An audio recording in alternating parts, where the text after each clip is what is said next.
Was Papias, our earliest source about the Gospel of Mark, correct about what he said about it? Let's get into it. Before we can ask the question, was he correct, let's first read what it is that he said. This also the presbyter used to say.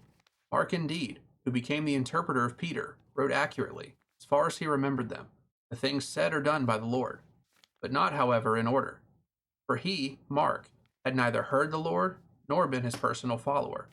But at a later stage, as I said, he had followed Peter, who used to adapt the teachings to the needs of the moment, but not as though he were drawing up a connected account of the oracles of the Lord, so that Mark committed no error in writing certain matters just as he remembered them, for he had only one object in view, namely to leave out nothing of the things which he had heard, and to include no false statement among them. So, Papias tells us that Mark was Peter's interpreter.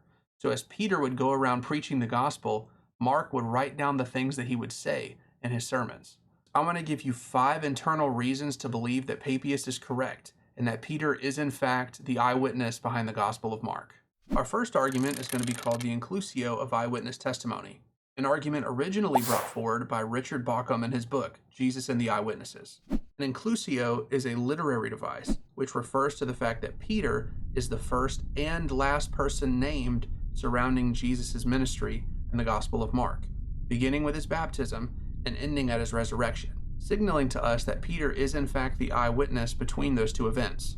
In Mark chapter 1 verse 16 it says, "As he was going along the Sea of Galilee, he saw Simon and Andrew, the brother of Simon." Notice the particular emphasis on Simon's name here. We have Simon and then Andrew, the brother of Simon. And in Mark 16 it says, "But go, tell his disciples and Peter, he is going ahead of you to Galilee. There you will see him, just as he told you." Again, we see a weird emphasis on Peter here. It says, "Go get the disciples and Peter," which the disciples includes Peter. So that would kind of be redundant if there wasn't a literary device being employed here, the inclusio of eyewitness testimony. Richard Bauckham points out that this literary device was employed during the time of the apostles to show who the main source for the author's testimony was. He points to 2 extra biblical examples, Lucian's Alexander and Porphyry's Life of Plotinus. I find this argument to be a very powerful one. We see this literary device employed in other biographies, which shows this is how they would let us know who their main source of eyewitness testimony was. And for the Gospel of Mark, that was Peter. Our second reason for today is going to be the fact that Peter is the most developed character and the most mentioned in the Gospel of Mark. Peter is mentioned much more often in Mark in proportion to the other synoptic Gospels. Peter is mentioned once for every 432 words in the Gospel of Mark, once for every 654 words in the Gospel of Matthew, and once every 670 words in the Gospel of Luke. So not only does Mark identify Peter as his main eyewitness throughout the Gospel through the inclusio of eyewitness testimony, he's also mentioned much more often than he is in the other synoptic Gospels. Peter is also much more developed within the Gospel of Mark. He exceeds the other apostles both in success and in failure. He is the one who confesses Jesus as Lord and professes his loyalty to Christ, which he claims surpasses the other disciples. He is also the one who denies Christ 3 times. We see a man who comes to Christ, follows him faithfully, swears his loyalty to him, but ends up failing miserably through his rejection of Christ, but is finally restored to preach the gospel to all nations. Richard Bauckham notes, Peter is not only typical of the disciples to some degree, but also the most fully characterized individual in the Gospel of Mark, apart from Jesus. Our third reason for thinking Papias is correct about the Gospel of Mark is because of the internal focalization of the 12, which is to say that the Gospel of Mark reveals to us the inner workings of the 12 much more than the other Gospels do. And this is done through a literary device called the plural to singular device that is once again revealed in Richard Bauckham's book, Jesus and the Eyewitnesses, and also there's a specific verse in the Gospel of Mark where Peter's inner thoughts and intentions and motivations are revealed to us. To briefly explain the plural to singular literary device, this is an instance where a plural indefinite pronoun, they, is used, and then it goes to the singular definite pronoun, he, without a definite person being mentioned. One example of this is Mark chapter 8, verse 22, where it says, "They came to Bethsaida. Some people brought a blind man to him." This sentence formulation is awkward in the Greek And when Matthew and Luke tell the same parallel stories, they use the singular pronouns throughout. In Mark 1:29 through 31, it says, "As soon as they left the synagogue, they went with James and John to the home of Simon and Andrew. Simon's mother-in-law was in bed with a fever, and they told Jesus about her." What many scholars have posited is that if you replace the word they with the word we, it makes much more sense in the Greek and in English as well. So Mark 1:29 through 31 might have originally said, "We left the synagogue and came into our house with James and John. My mother-in-law was in bed with a fever, and we told Jesus about her."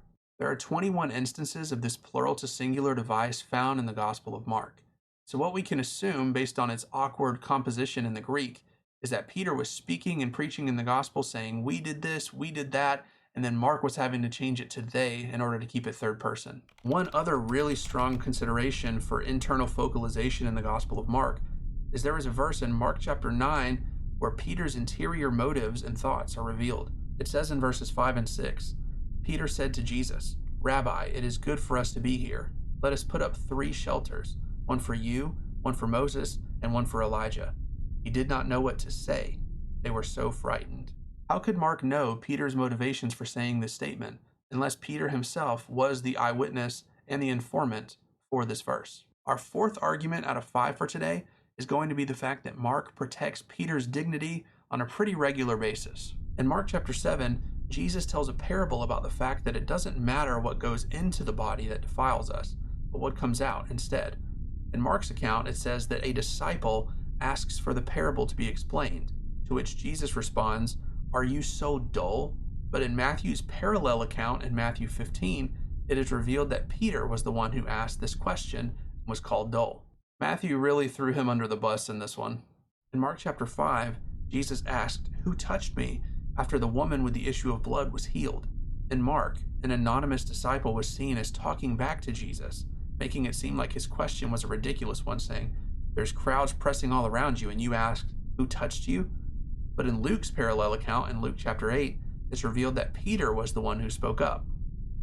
Our fifth and final reason for the day for thinking that Papias was right about the Gospel of Mark is that Mark calls Capernaum Jesus' home. It says in Mark chapter 2, "A few days later, when Jesus again entered Capernaum, the people heard that he had come home." Now Matthew chapter 4 does tell us that Jesus had settled in Capernaum, but it wasn't his home. He was from Nazareth. And so why does the Gospel of Mark call Capernaum home? We might get our answer found in Mark chapter 1. In verse 21 it says, "They went into Capernaum, and immediately on the Sabbath, Jesus entered the synagogue and began to teach." And in verse 29 it says, "Immediately after they left the synagogue, they entered the house of Simon and Andrew with James and John." So now it all makes sense.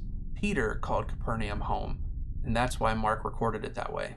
So, to recap, Mark identifies Peter as his main eyewitness source through the literary device, the Inclusio, of eyewitness testimony. Peter is the most developed character in the Gospel, as well as the most mentioned when compared to the other synoptic Gospels. We have internal focalization of the 12. This is revealed through the plural to singular literary device, as well as Peter's interior motives being revealed in Mark chapter 9. Mark often protects Peter's dignity, keeping him anonymous whenever he says something silly, when the other Gospel authors aren't so quick to defend him. And finally, Mark calls Capernaum home, which doesn't make a whole lot of sense because Jesus' home would have been Nazareth.